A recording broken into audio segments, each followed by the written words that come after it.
la Knesset a voté en dernière lecture la loi sur ce qui est bon pour l'Europe est bon pour Israël. Mais est-ce bon pour les Israéliens?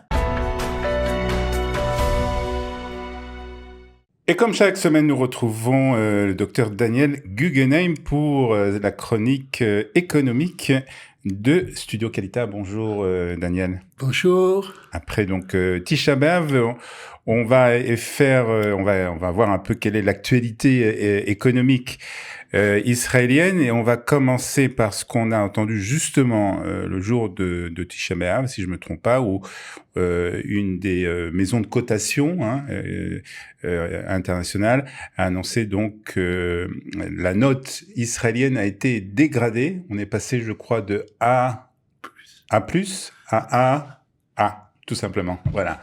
Alors expliquez-nous tout ça, et aussi expliquez-nous qu'est-ce que ça veut dire par rapport à cette économie israélienne après plus de 300 jours de guerre. Oui, tout à fait. Les Iraniens n'ont pas attaqué, mais Fitch, comme vous avez dit, la compagnie de notation Fitch a décidé de dégrader Israël. C'était la troisième, si je me trompe pas. Oui, la troisième maison. La troisième maison, c'est tout à fait, oui. Et c'est intéressant parce que juste avant cette dégradation, il y a eu 3 économistes très importants en Israël qui ont publié des analyses dans 3 organes de presse différents en expliquant pourquoi en vérité Israël est si forte et qu'elle arrive après 300 jours de guerre, comme vous venez de le dire, de se maintenir à des niveaux assez élevés au point de vue des différents indicateurs économiques. Alors d'ailleurs, c'est intéressant parce que est venu aussi cette semaine un autre indicateur qui est combien les Israéliens ont dépensé au mois de juillet 2024. Après 300 jours de guerre, nous avons un record historique. 46 milliards de shekels. Et il s'agit de 12% en plus de 2023. Alors, ne dites pas c'est l'inflation. L'inflation n'a pas été de 12%. C'est le fait que les Israéliens, on consomme beaucoup. Et c'est très important pour Israël parce que ça fait marcher l'économie. Et ça veut dire que ils ont confiance dans l'économie. D'ailleurs, il y a eu l'Institut statistique a publié ce qu'on appelle l'indice de confiance des Israéliens. Et il est assez bon par rapport à ce qu'on pourrait croire, par rapport à ce qu'on pourrait penser après 300 jours de guerre, et donc ça va avec ça. Ce qui va avec ça aussi, il faut le rappeler, c'est que nous avons maintenant de nouveau un chômage qui se situe autour de 3%, et ce qu'ils appellent presque le plein emploi, par rapport à ce qu'on a eu au début de la guerre, c'est quelque chose d'extraordinaire. Alors, il faut aussi dire que nos réserves en devises sont très très importants, et alors on essaye d'expliquer pourquoi est-ce que on a des choses de ce genre? Alors d'abord, une chose qui dit que la consommation en Israël est 55% du PIB. C'est très très important parce que ça veut dire que même s'il y a des fois des problèmes par rapport à l'extérieur, n'importe quoi, il y a quelque chose qui fait venir, qui fait marcher l'économie. Et il faut dire que il y a un déficit commercial, la balance commerciale, mais il se réduit chaque fois par rapport à la guerre puisqu'il y a un peu moins d'importation. L'high-tech en Israël, et ça c'est vraiment quelque chose de mondial. Je crois que je sais pas s'il y a quelqu'un, un pays qui fait ça, c'est 20% du PIB, c'est énorme. Oui. Et c'est ça qui pousse que l'économie, que malgré tout ce qui arrive, et en Israël et à l'étranger, on est toujours friand de la technologie israélienne. Et donc c'est ça qui explique aussi ce chiffre-là. Encore d'autres raisons. Surtout, Israël est un des pays qui a la plus grande croissance, même maintenant pendant la guerre, des pays de l'OCDE. Il faut savoir qu'en Europe, on est même pas 1%, et en Israël, on est plus que ça. Ça dépend des mois, mais on est en tout cas plus important. Donc c'est ça aussi qui fait. Et également la richesse des Israéliens. Il faut regarder ça.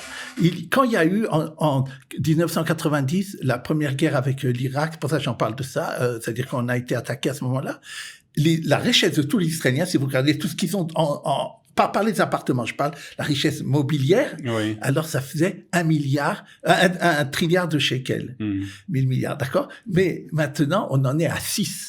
C'est multiplié par 6 pratiquement donc en 30 ans. Et depuis 10 ans, on est passé de 3 à 6, malgré tout ce qu'il serait à faire. Donc ça existe aussi. Enfin, dernier élément qui explique cette chose-là, il dit c'est la démographie. Ce qu'on appelle le chétzion en hébreu, c'est-à-dire pas la moyenne pondérée, mais si on regarde tous les gens, la moyenne des gens dans la population, c'est une moyenne très jeune. On est autour de 30 ans. Oui. Alors que dans les pays de l'OCDE, on est autour de 40 ans, et même en Europe, on est à 44 ans. Donc, tout ça explique cela. Une dernière chose que je voudrais dire qui est pour terminer sur ce sujet, c'est que il faut pas oublier que il y a le gaz aussi qui permet à Israël 72 milliards. On parle maintenant alors qu'on estime avoir 50 milliards tout ce qu'on pourrait avoir comme réserve. Ça aussi, tout ça explique de Israël, explique la force de l'économie israélienne. Voilà, ça c'est concernant donc l'économie israélienne après 300 jours de guerre. On va passer à un autre sujet dont on a aussi beaucoup entendu parler puisqu'il a été annoncé par le ministre de l'économie. Nir Barkat, si je me trompe pas, c'est donc ce programme qui est ce qui est bien pour l'Europe est bien pour Israël. Vous allez nous expliquer de quoi il s'agit et la question qu'on se pose, est-ce que c'est bien pour tous les Israéliens? Oui, ce qu'il faut dire surtout, c'est que c'est pas seulement Nir Barkat au niveau de déclaration de ce qui a été voté au gouvernement, c'est que ça a été voté à la Knesset. Ça va rentrer au 1er septembre. Donc, c'était son plan, mais c'est bien de vous dire ça à son nom. C'est comme le judaïsme aime bien qu'on donne le nom, mais en vérité, c'est la Knesset. C'est-à-dire c'est quelque chose qui va être factuel maintenant, et c'est pour ça que je voulais en parler aussi. Alors, il faut savoir que ça va concerner 90% des biens de consommation en Israël. Qu'est-ce qu'elle dit, la loi, en gros? Elle dit, Israël a choisi de dire que ce qui est bon pour les normes en Europe, c'est bon pour nous. Ouais. Et donc, ce qui était pas vrai jusqu'à aujourd'hui, puisque il y avait beaucoup, on va dire, d'impositions, il y avait beaucoup de sanctions qui étaient imposées justement lorsqu'on faisait venir des produits de l'extérieur. Vous parlez de deux choses. D'abord, coût et aussi régulation. Et aussi, des fois, des normes. On pouvait pas rentrer tel produit parce qu'en Israël, on voulait pas qu'il ait ce produit. Ouais. Et donc, qu'est-ce qu'ils estiment? En gros, puisque vous avez parlé de coûts et de bureaucratie qui va s'enlever, de régulation, ensemble, ils ont fait un calcul de 20% en moins que ça coûtera des produits qui viendront d'Europe. Ils considèrent que pour les Israéliens, ils parlent de 100 milliards de shekels, j'ai vu ce chiffre, par an que les consommateurs israéliens. Donc, on devrait le sentir on va dire, dans nos portefeuilles à partir du 1er septembre? Oui, tout à fait. Attends. Alors ça, je veux être un peu, en hébreu, on dit istaygout, ça veut dire, il faut être réservé et je vais expliquer certaines choses. J'ai posé la question, est-ce que c'est bien pour Israël, mais est-ce que c'est bien pour les Israéliens, cette réforme en fait? D'abord, la première question qui s'est à se poser, c'est est-ce que nous, les consommateurs, on va avoir ces 20% qui vont arriver moins chers sur tous ces produits-là? Ouais. Et la réponse va être répercuté pour les réponse consommateurs. Empirique est souvent que non. Parce qu'il y a des gens au milieu qui se prennent des marges. C'est-à-dire, vous pensez bien que les importateurs vont se faire. Ça c'est première chose. Moi, je suis réservé, pas seulement moi. Deuxième chose, il faut savoir que tous les professionnels dans chaque ministère se sont opposés à cette réforme. Alors, encore une fois, c'est pas parce qu'ils veulent garder leur place en disant nous, on veut avoir notre place pour pouvoir signer, etc. Là, il suffira, comme je l'ai dit, d'une déclaration comme quoi ce qui est en Europe est bien pour nous. Alors d'abord, c'est peut-être il pourra déclarer, peut-être ça sera pas vrai. Donc, il risque d'en avoir des produits dangereux. Mais je prends qu'un exemple. En Israël, on ne voulait pas jusqu'à maintenant que viennent des lessives d'Europe parce que ça va abîmer l'eau en Israël. Et ça, par exemple, ils s'en ont pas tenu compte. Et c'est quelque chose qu'on va voir après. C'est-à-dire, pour une maison populiste, on détériore la santé publique. Ça, c'est très grave.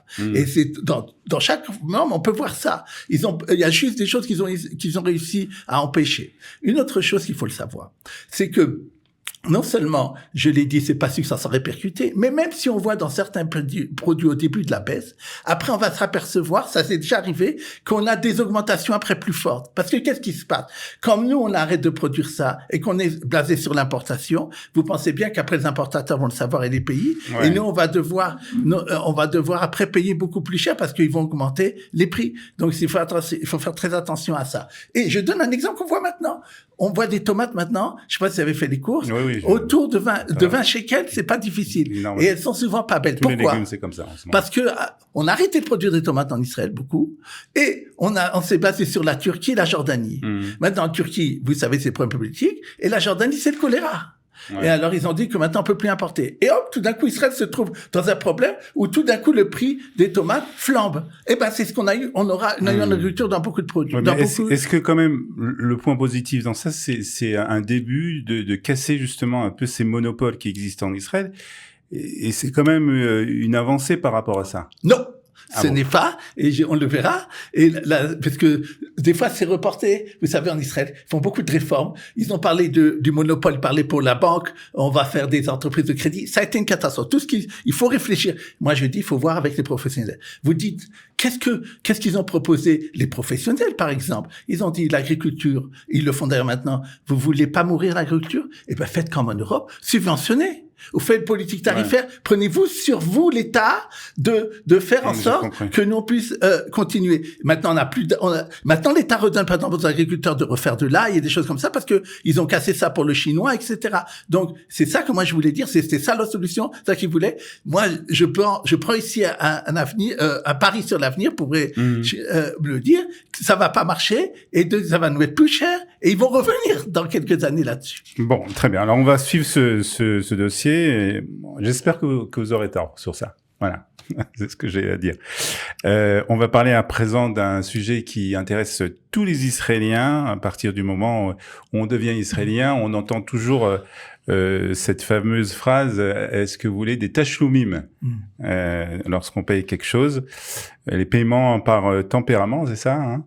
Vous allez nous parler d'un cas qui a été cité dans la presse économique dernièrement, où justement ces paiements par tempérament, donc par tachloumim, cachent en fait un prêt bancaire à un taux d'intérêt assez exorbitant. Oui, tout à fait. Roni, pour prendre un nom qui a été dans la presse, je sais pas, il dit c'est pas le vrai nom, est allé chez l'esthéticienne pour des soins. Et on lui a dit dans ce cabinet d'esthéticienne, est-ce que tu as une somme de 16 000 shekels à payer? Si tu veux, tu peux la payer en 36 tachloumim, c'est-à-dire sur 3 ans. Et elle a dit pourquoi pas? Elle pensait qu'elle aurait à payer, qu'elle divise ça, 16 000 shekels, par 36, c'est terminé. D'un coup, elle se rend compte qu'elle paye beaucoup plus et que ça lui revient 30% de plus que ce que ça aurait dû être. Et donc, elle s'est rendue compte qu'en fait, elle a signé sur un papier d'un prêt, qui est pas un prêt d'un bancaire d'ailleurs, c'est un prêt d'une compagnie extra-bancaire qui s'appelle Blender, qui fait la chose suivante. Elle est dans l'Internet, il y a des plateformes, elle dit aux gens, vous voulez un peu placer de l'argent vous-même, vous pouvez vous prêter à des gens, nous on fait comme ça, le chidour, comme on dit en hébreu, on fait le courtier, on prend un petit peu 1% entre autres, et bien sûr, pour les gens, ça, ils ont du 6-7%, ce qu'on n'a pas généralement, et eux, de l'autre côté, ils prêtent aux gens à 9-10%, d'accord? Donc, c'est ce qui lui est arrivé à cette dame, et donc, elle a dit, mais moi, j'ai signé sur papier, j'ai jamais voulu signer sur un prêt. Alors, il a au tribunal, et le tribunal lui a donné raison, il a d'abord demandé de lui rembourser les 6 000 shekels qu'elle avait déjà payé, mais l'entreprise Blender, comme elle travaille beaucoup comme ça, elle voit peut-être tout ce qu'elle a construit comme va rater, alors elle a fait ce qu'on appelle en hébreu un iro, c'est-à-dire qu'elle a réclamé, elle a fait demander ce pourvoyer devant un autre tribunal plus important, régional, pour empêcher ça, affaire à suivre, mais sur votre attention. Une dernière chose que je voulais dire à ce sujet-là, c'est la chose suivante. J'ai eu un cas de quelqu'un de Kalita, là c'était à la banque vraiment, qui a eu un enfant qui a eu la bar mitzvah, et il lui a, comme il dit, comme en France, on met de l'argent à son nom pour que ça reste mais il a dit en France, quand on fait comme ça, c'est toujours à moi, mais simplement je dis que ça appartient à mon fils. Et il a signé sur un papier disant que c'est à son fils, et il y a marqué, moi je l'ai vu après dans un indice, mais bien que c'était un Français que je lui ai expliqué, il lui a pas expliqué apparemment ce papier-là, en lui disant, cet argent ne t'appartient plus, il appartient au mineur. Or, le mineur jusqu'à 18 ans, il ne pourra pas prendre son argent, et lui il a besoin maintenant de l'argent, et on lui a dit que non, et la banque lui a dit que, la chef de banque avait raison, lui a dit, tu as signé, après ton fils pourra venir à 18 ans dire, pourquoi vous avez donné de l'argent à mon père? C'était à moi. Et donc, c'est ça que je vous dis à tous. Je vois souvent ça dans la banque.